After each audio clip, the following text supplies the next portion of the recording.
Hey, so a little bit of an update. Um, yeah,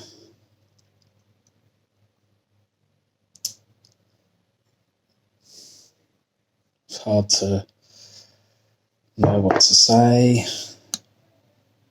I think my last post was after. Oh no, it was before I went to A&E to get the emergency room to get seen. They didn't want to do anything there and then. Didn't want to change my meds or anything, which upset me. So it felt like a very much a waste of time. But she said she'd call when I, like a little while afterwards when I got home, and give me some more information and some more helplines information and stuff.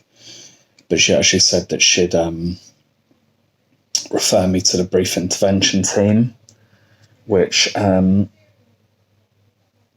didn't get contacted by. They told me also to keep my appointment for December the 9th.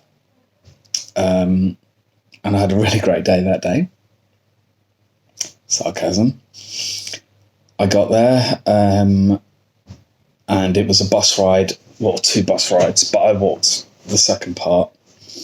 When I got there, I couldn't find the place. So I decided to walk down this road thinking it was there, walk back up, and I'm like, right, I've got 15, 25 minutes.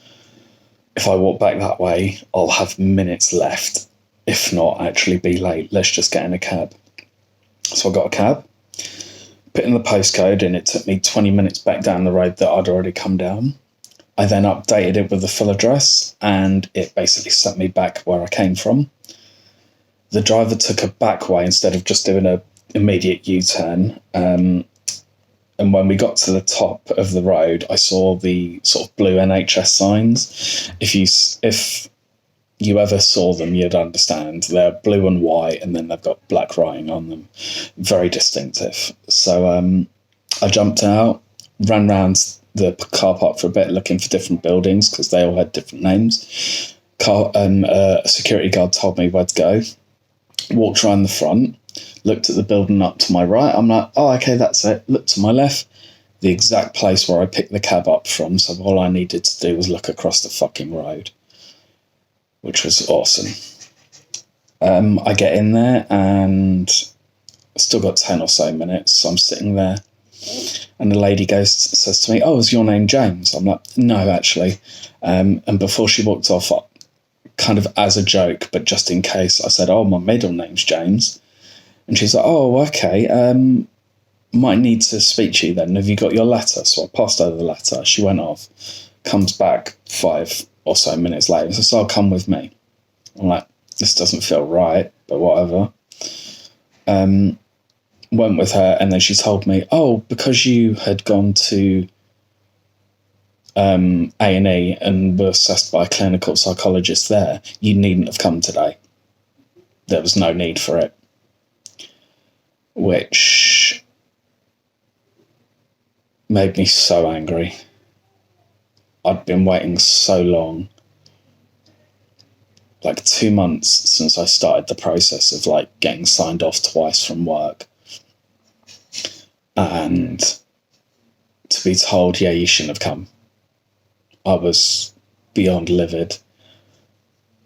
Thankfully, I'm not like stupid, and I didn't freak out and start throwing things like I wanted to.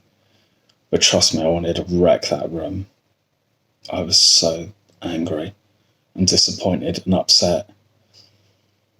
So she goes off, comes back a couple of times, and then promises me that they will call me she'll call me by 2 p.m. and then the people would call me by the end of the week. So I went home. She called me by 2, and then told me that yes, they've definitely got all my details. They will be contacting me by the end of the week. The next day I had an interview, which went pretty well. That was really good. They remembered me from when I went for an interview in January for the same job. Long story short, they made me do like a pretend email to a customer. They loved it, but the training lady took me out of the room once I completed it, because I'd done it pretty quickly. And she says to me, you've been here before, like, we recognise all your details and shit. And we confirm it going backwards and forwards. She goes, okay, well, if that's the case, we've still got your test scores. You passed with flying colours. We're just going to put you in an interview now. Which went pretty well. The manager ended up speaking more than I did. And he was more speaking about what they do there and such. So it kind of felt like a formality interview. But I left there. Next day I had another interview. It was quite a difficult place to get to, and I really didn't want it. Like, it was so corporate. And like, had a uniform and everything. I'm like, for a call centre, for fuck's sake. And then either later that day and on Thursday, I ended up having like another 3 or 4 phone interviews. And then Friday came around. I got a call from the first job I had on Tuesday. They wanted me. Pretty much fell apart on the phone in happiness and venting of all my worries. It's close to home. It's like 15, 20 minutes bus, one bus or one underground train station away, which is really good. Same money as what I was on, or more, I can't remember. And then I think it goes up after probation. Hardly, if I have to work it's Monday to Friday. If I have to work any Saturdays, it's 1 in like 7, and then it's only 8 till 2, which isn't bad at all. It's smart casual dress, which is a big thing for me. Smart casual is still a million times better than fully suited and booted, which is ridiculous. But yeah, so fingers crossed, it'll be cool.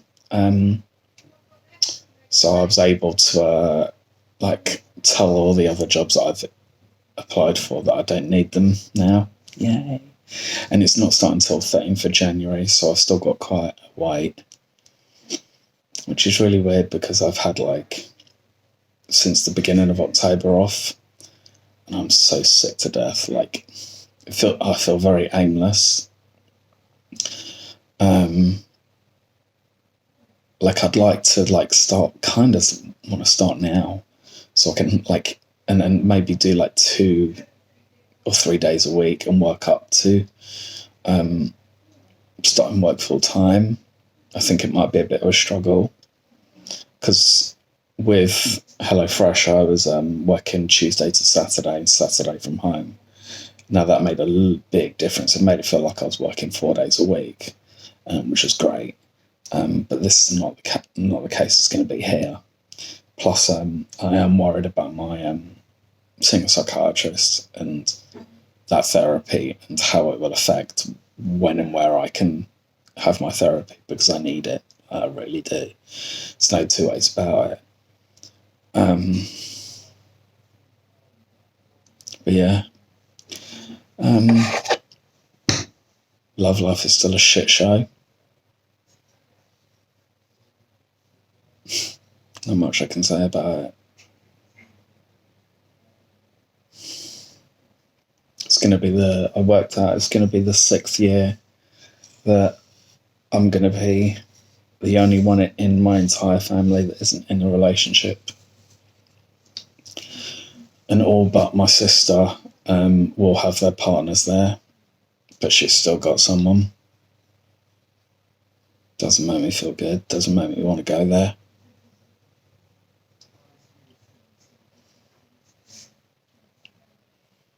I know I've got to do a lot of work on myself, and I've got to be happy for me and all those other things.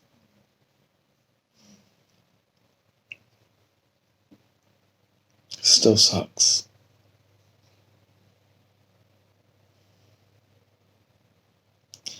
It's been a long time since I've had someone who's wanted me and wanted to be with me and cared for me like I've cared for people since breaking up with my wife. Just It's really hard. I've said it a few times recently, and like I've had people say, "Oh, go out, do this, do that, go see friends."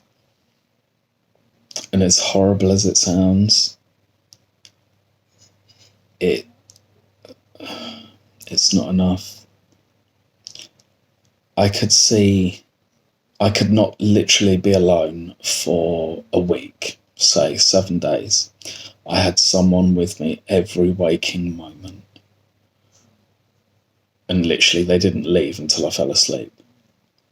But to me, there's no difference between being alone and not having physical contact. If I can't get physical contact from people, I might as well have been alone. I could have a great night, I could have a massive party, and I'll see all the wonderful people that I know and love. But if I don't get physical contact, I just feel empty.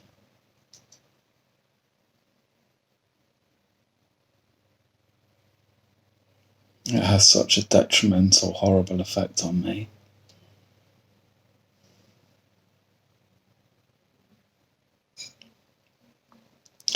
It's probably why I'm into the kinks and the dynamics that I am, because there's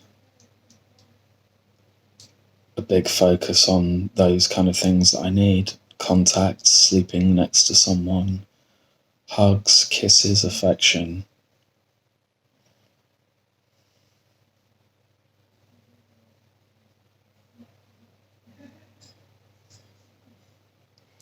It's probably why I've fallen for people when I shouldn't have, because when I do get that, I think, oh, wow, someone's giving me that attention. It's how I fell into relationships with God, how many? First 5, 6 people I went out with as a kid. Like, someone's paying me attention, quick run, just jump into it, take them, be with them. I had a girlfriend once where the first time I didn't know what was happening. I was just standing there, and the soon-to-be girlfriend was talking to a friend with her back to me. They kind of said something, kind of nodded. She turned around and then jumped on me, started kissing me. That was the start of a relationship. Because I didn't know any better, and it was quick. Someone's paying you attention, because I had nothing. That nothing. Or it's always been me chasing people and wanting to be with someone. So when someone did show me affection, I was like, yep, cool, okay, let's do this. Which is really sad and shitty. And it'd probably make them feel like shit as well. But once I was with them, that was like, I wasn't lying. It's just like something grew out of that. But yeah. And being like, no matter what anyone says, like when they tell me that I'm not old or too old or whatever, when a good portion of your people around your age, either slightly younger or slightly older, when a good 90% have either got kids, got families, got partners, got houses, got their life sorted, and you haven't, nothing you or anyone else can tell you can take the feeling of failure, of being unwanted or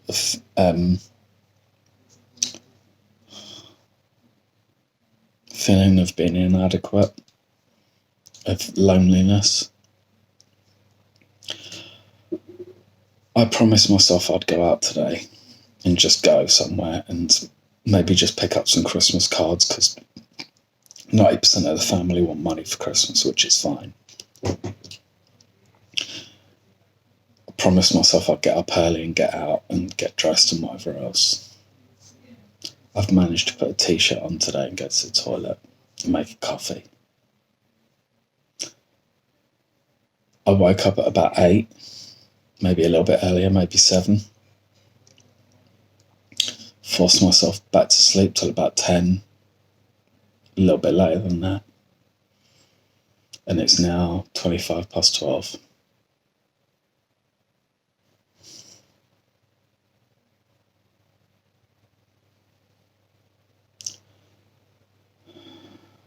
I've managed to put a t-shirt on and some tracksuit bottoms, because I don't have the energy. Just don't.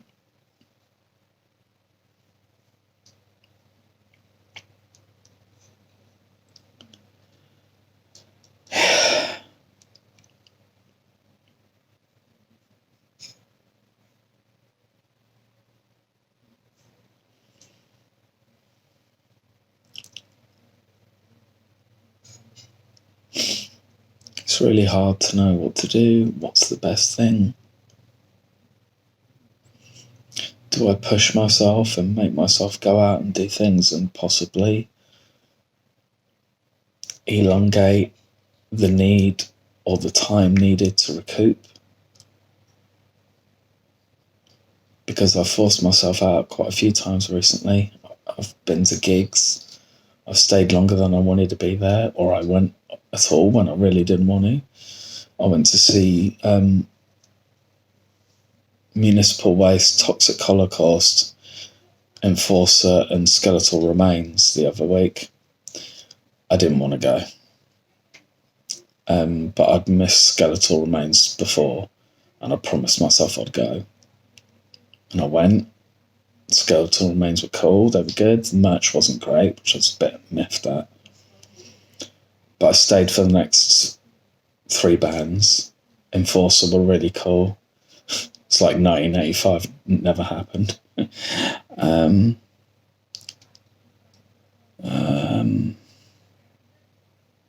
Toxic Holocaust were okay, and then I left halfway through Municipal Waste just because I wanted to come home.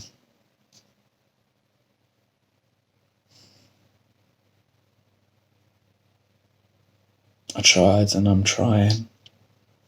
It's not easy. It's really not.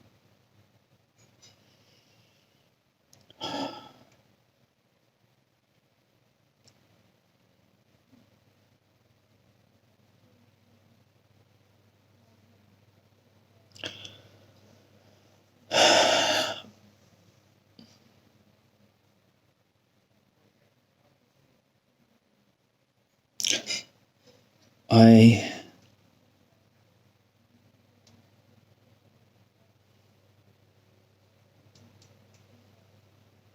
constantly roll through what ifs and buts, and it does me no good. I know it. I constantly wish things were better or things were different.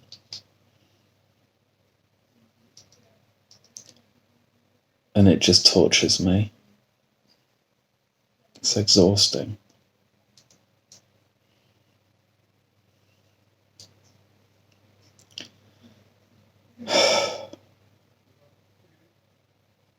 It's really hard to know what to say or to do, because I don't know how to make it better.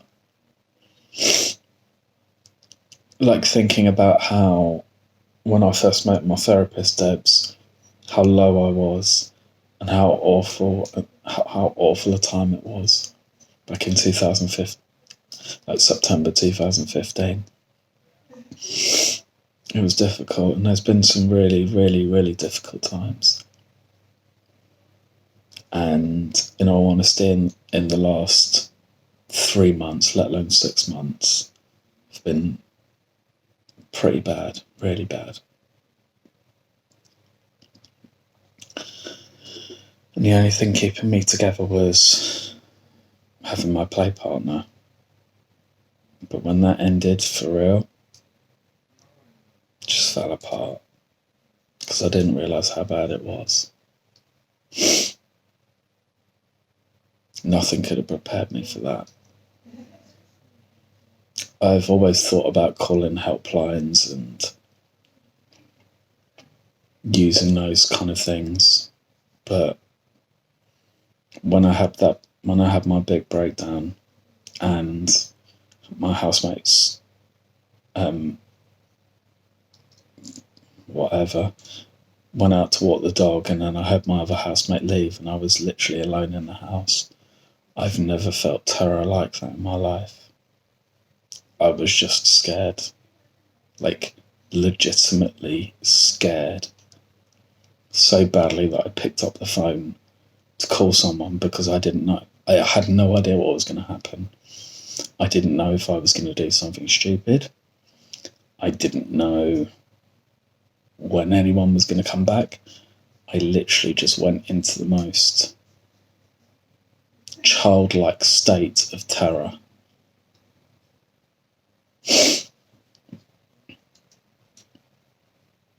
And I've told a few people about that, and they've been really, like, incredibly nice, and they've tried to be like said that they're really proud of me for doing that and actually doing something and reaching out. But it's not easy. I try to connect with people a lot, and I often tell people too much stuff and make people uncomfortable, and I don't realise it, and I don't mean to. It's just me. I'm kind of an open book. But I'm getting sick of the reasons why I feel like I do. I'm getting sick of explaining everything and being kinky and explaining what I need from a relationship or what I want from a partner. It's fucking exhausting. And then explaining all the other things, all my other problems, my depression, my anxiety, and whatever else has put me in therapy. Like when I spoke to the on the day that I got my job, I forgot to say this, the psychiatrist people called me, and they called me literally like 20 minutes after I got the job, which is amazing. I was talking to a friend that I just told them that I got the job, and I was like, oh, what? Down Facebook Messenger, I'm like, oh my God, they called, wow. But even talking to her, I said to her,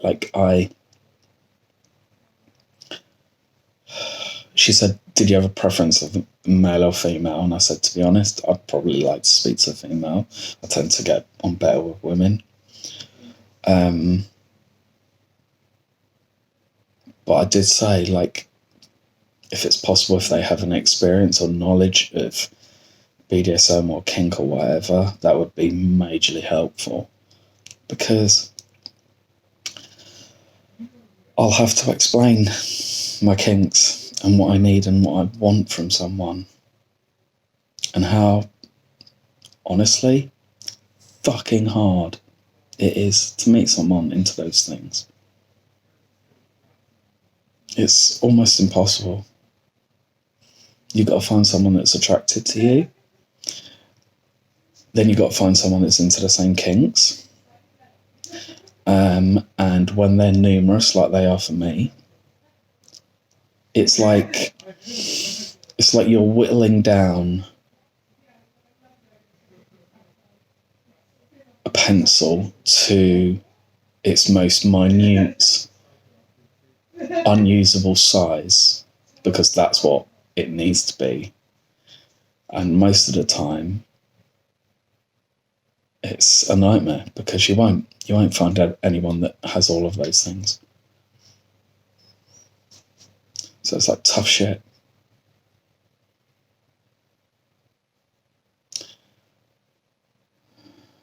So do you compromise and not get to experience those things with someone in just one person and forget about them and pretend they don't fucking matter when they really, really do?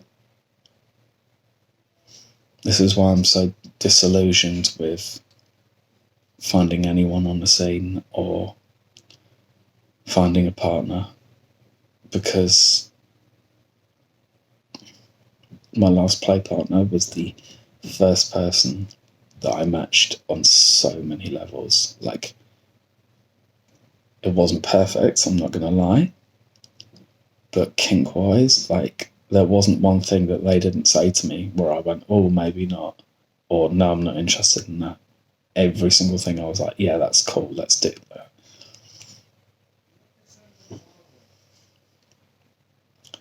Will I find anyone else? Well, it took me 2 years to find her, and the person before that took me 4+ years to find them. Awesome.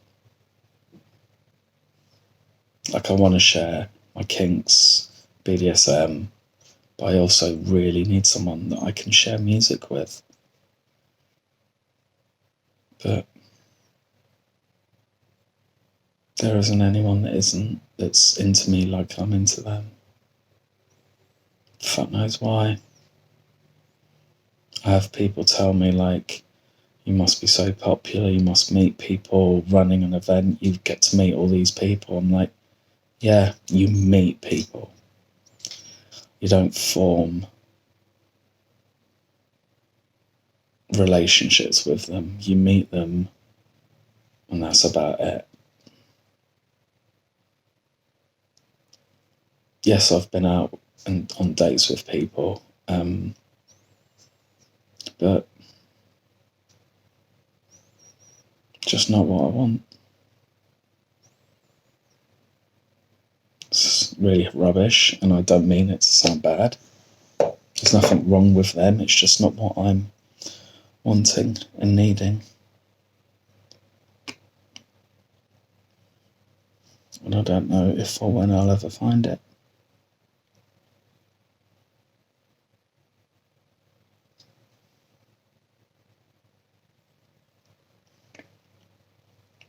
And it makes me sad and anxious and feel like crap.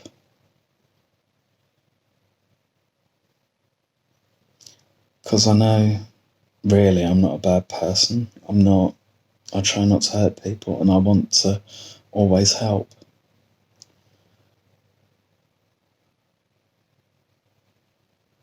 Just kind of want someone for myself. Someone that wants me like I want them.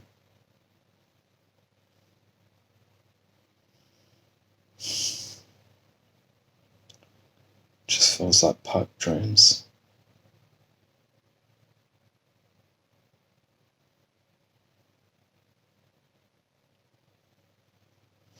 Very much entering at times a hatred of being kinky and needing these things, because I know that I can't go back to vanilla dating.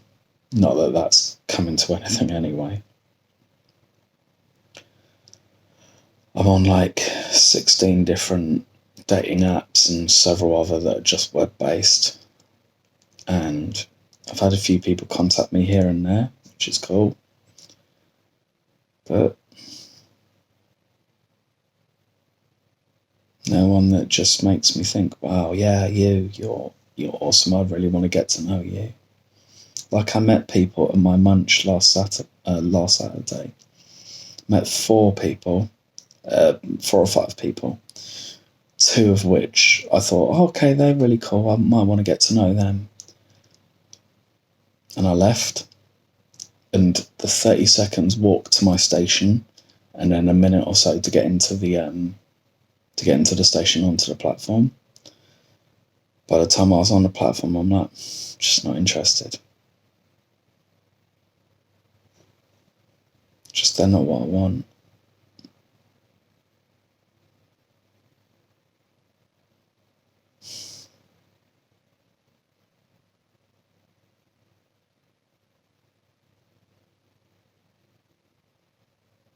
Sucks. It hurts. I just don't really want to be alone anymore.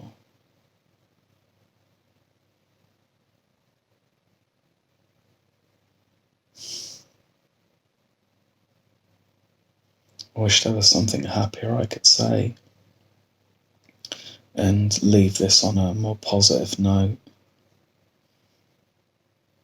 But it's really hard because I don't feel positive. I don't feel.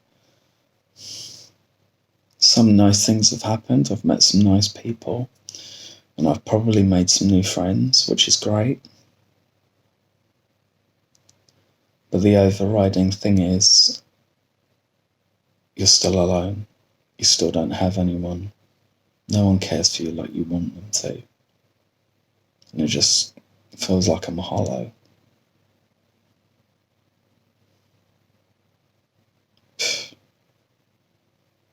Anyway,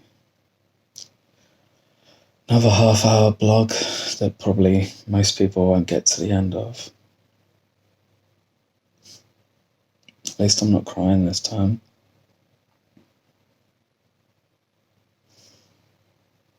I did make it. I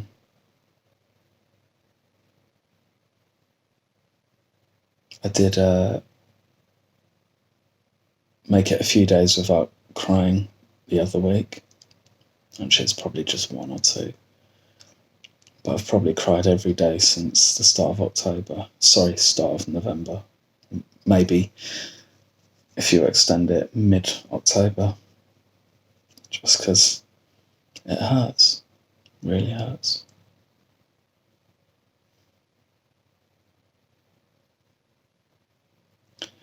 This time of year is difficult for a lot of people for a lot of different reasons. Some don't have family, some have family that don't want them. And some, without others realising it, make them feel like they are alone.